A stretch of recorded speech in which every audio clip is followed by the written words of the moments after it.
ladies get locked up while your boys get around.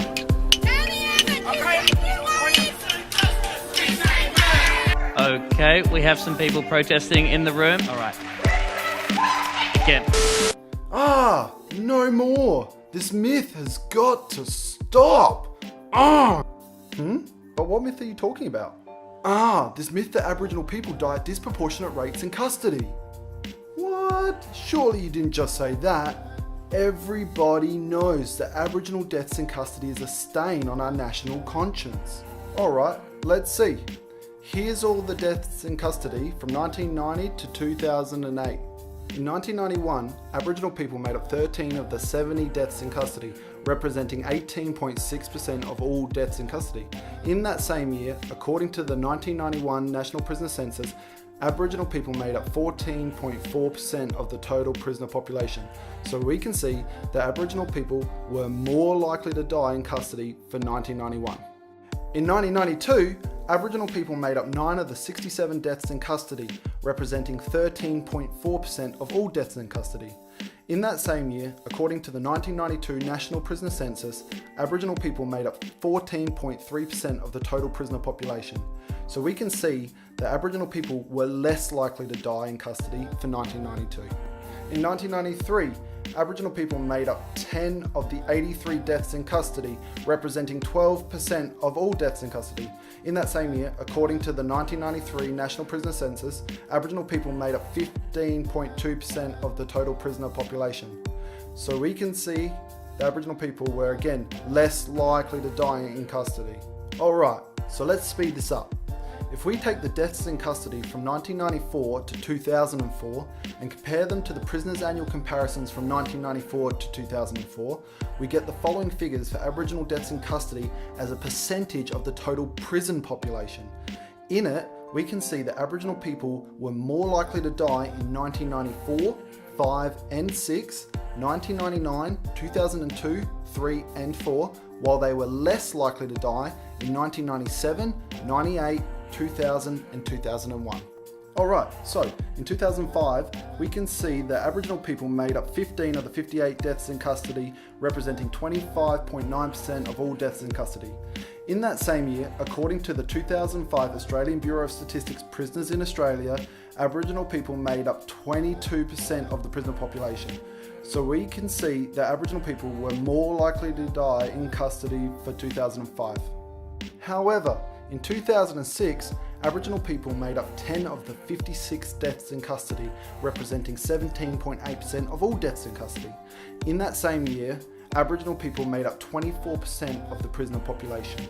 So we can see that Aboriginal people were less likely to die in custody for 2006. In 2007, Aboriginal people made up 9 of the 74 deaths in custody, representing 12.2% of all deaths in custody. In that same year, Aboriginal people made up 24% of the prisoner population. So we can see that Aboriginal people were again less likely to die in custody for 2007.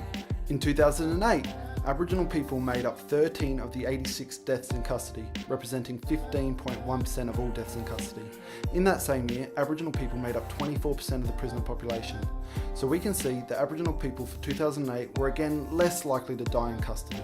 And this is simply to say what we already knew, that Aboriginal people in custody do not die at a greater rate than non-Aboriginal people in custody. And despite the evidence in the statistics, the reactions of those working in the Royal Commission varied between total hostility and rejection to cautious approval. So we knew it then, and we know it now, so why does this myth persist?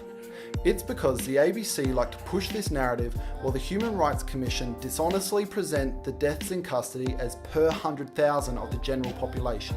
Aboriginal people die per 100,000 of the population because they are incarcerated disproportionately. So, is this evidence of a racist justice system?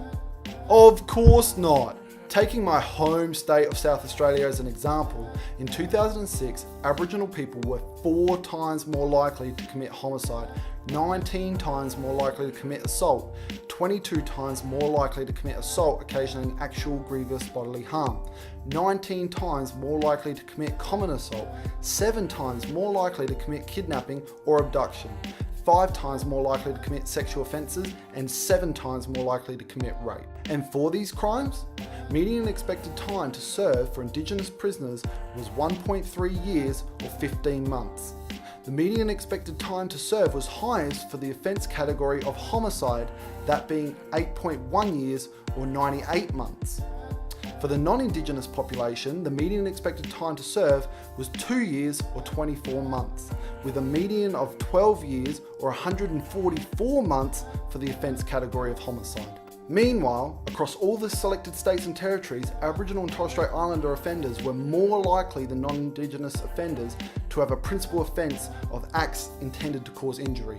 So, despite being no more likely to die in custody than non-Aboriginal people, despite higher rates of offending and lower rates of sentencing for comparable crimes, people like Latoya and Dylan Voller continue to campaign to end the deaths in custody. We appreciate your passion very much. Latoya, whose brother tragically died in custody after a fight with 5 prison guards, and Dylan Voller. Are you kidding me?